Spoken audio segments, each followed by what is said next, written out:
Currency nila is Solomon Island dollar.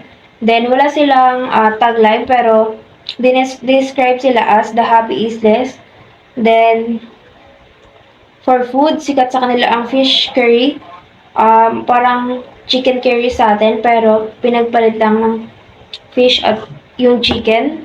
Then, mas stronger flavor. Then, hindi ganun ka-thick yung soup nila kumpara sa atin. Then, yung capital is Honoyara. Yung tourist spot sa kanila is yung Lagoon. Lagoon Festival in Solomon Island. So, yung Lagoon Festival, sikat siya kasi nga, yung traditional na siya and popular na canoe races or mga races sa water, ganon. Then next, we have Solomon Islands.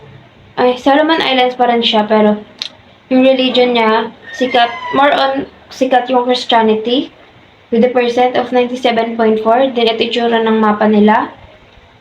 For international airport, Honoyara Airport. Then yung carrier nila is Solomon Airplane. Then yung tourist spot sa kanila, which is yung Santa Isabel, known for the third largest surfing area in the country and also the longest island in the country. Next is Vanuatu. So yung Vanuatu, ito yung itsura ng flag nila. Then yung food nila is laplap, called laplap, and laplap is a national dish in Vanuatu made up of grating breadfruit, bananas, taro or yam roots into a vegetable paste, then coconut milk, then i-wrap siya sa banana leaf, then ayun. Yung Vanuatu, wala rin siyang tagline, pero commonly used phrase to describe as Vanuatu discovered the untouched paradise. This tagline emphasized the unspoiled natural beauty, pristine beaches, and vibrant culture that Vanuatu offers to the visitors. Then, yung currency nila is Vanuatu Vatu or VUV.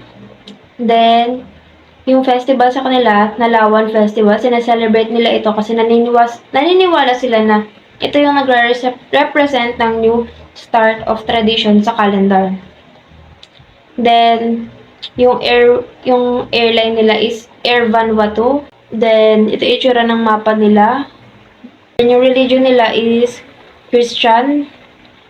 More on Christian with a percent of 50%. Then, yung airport nila is international airport. Then, yung tourist spot sa kanila is yung Malekula. And Malekula is lake or river. Second only to Santo Size, Malekula is a wild island famed for its tribal group, cannibal sites, highland trekking, and protected marine areas.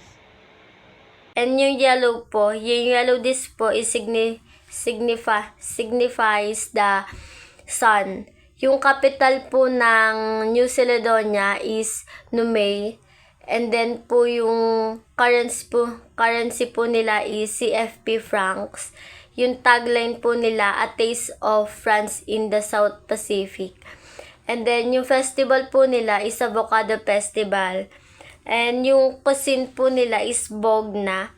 Yung ingredients po ng bogna is meat or chicken, fish, seafood, root vegetable, taro jam, sweet potato, and cassava. Meron din po siyang fruits and vegetable like bananas, sometimes po pumpkins, coconut oil, fresh milk, seasoning like garlic, onion, sometimes ginger. Yung carrier po ng New Caledonia is Air Celadoni, and then po yung map nila, yung international airport po nila is Latuta International Airport. And yung tourist spot po is Laides Pins. Sa Laides Pins po, mga activity pwede pong gawin doon is like snorkeling, diving, swimming, hiking, and exploring the cultural sites po. Next po is West Papua. Sa West Papua po, yung flag po nila, horizontal strip, yung red symbolize the blood shed by people of West Papua in their struggle for independence. And then yung white naman po is symbolize the purity of their aspiration and the desire for peace.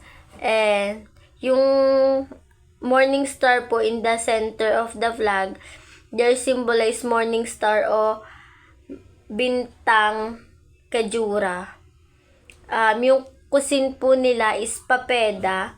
Yung ingredients po nun is basically is sago, palm, and water lang po. Yung tagline po nila is the land of peace. And yung festival po is Balim Valley Festival. West Papua does not have its own specific airline. Instead, the region is served by several Indonesian airlines that operate flights to inform various airports within West Papua. Yung tourist spot po nila is Raja Ampat. Yung mga activities po na pwedeng gawin doon is diving, snorkeling, island hopping, and bird watching. Yung airport po nila is Domi Edward Osok Airport. And next po is map. Thank you. And now, welcome to Micronesia. Did you know that Micronesia is one of the world's smallest nations, and it is officially called as the Federated States of Micronesia and not just as Micronesia?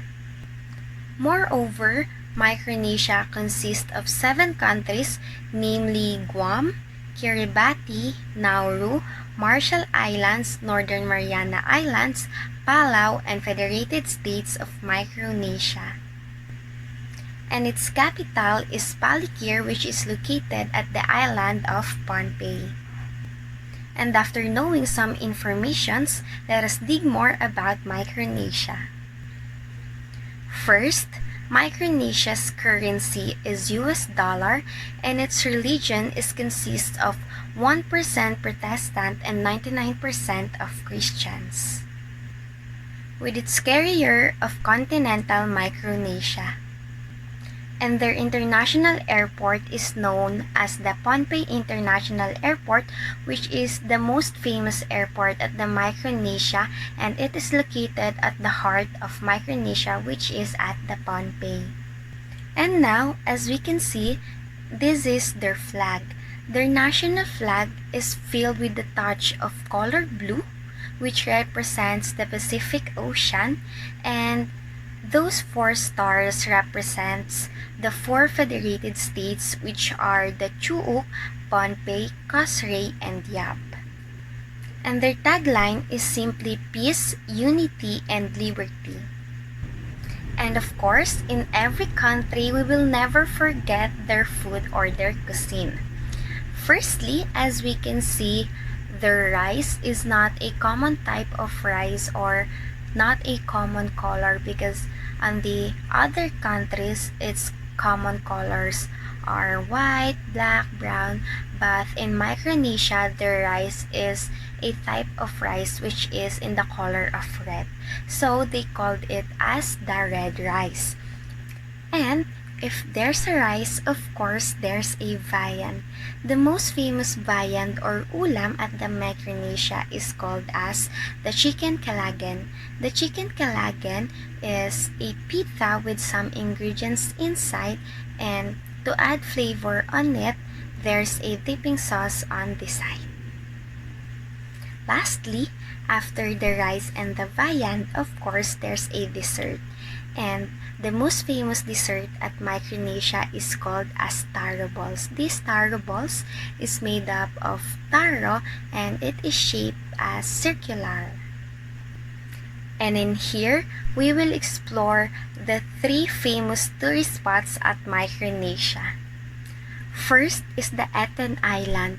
The Eten Island is known as the most important historical site and the most popular tourist destination at the Micronesia. It is important and popular because this is all built during the World War II with the remnants of the Japanese military structures. Second is the Pohnpei Island. The Pohnpei Island is the largest island at the Micronesia. Also, it is known as the most populous and the best developed island. It is populous because it is the most accessible island via international travel. Lastly is the Living History Museum. A Living History Museum is a controlled building for collections at the Micronesia. From those collections, if you will visit the museum, you will see those traditional built houses of the Micronesians.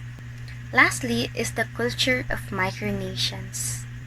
On the culture of Micronesians, the education is not that important for them. Why? Because the students are not interested on learning because they value their family more than anything. For example, if one of their family is in need of them, they will just go home immediately even though the class is still ongoing. And the most famous festival at the Micronesia is called as the Celebrate Micronesia Festival. It is a feast that showcases the traditional contemporary art, dance, fashion, and the music of the people. It is a big celebration of the 7 countries at the Micronesia. And that's all for the Micronesia. Thank you for exploring with me. Tactile is Antarctica. Antarctica is known as the southernmost continent and also known to be one of the coldest, driest, and wildest. It is the fifth largest continent on Earth and was covered with ice. There were 6 months of darkness in winter and 6 months of daylight in summer. Antarctica has no countries. 7 countries made defined claims to Antarctic territory prior to the Antarctic Treaty of 1959. The treaty does not legally recognize any claims. The Antarctic also includes island territories within the Antarctic Convergence. There is no capital as such, since Antarctica is not a country, but rather a collection of territorial claims from various countries. However, if you want to consider the area with the largest population as a pseudo capital, that would be McMurdo Station on Ross Island. Their currency is Antarctican dollar and religion is Christianity. Their carrier is Antarctic Airways. Their food or cuisine is the famous pemmican. Their tourist spot is Vinson Massif.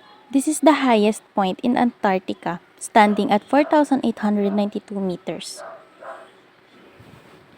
Their festival is called Midwinter Day. Midwinter Day celebrated at the peak of winter on June 21st or thereabouts. It's credited to R.F. Scott and the crew of the Discovery, who celebrated their overwintering in Antarctica with with a festival similar to Christmas, decorating their cabin, eating a hearty meal, and exchanging presents.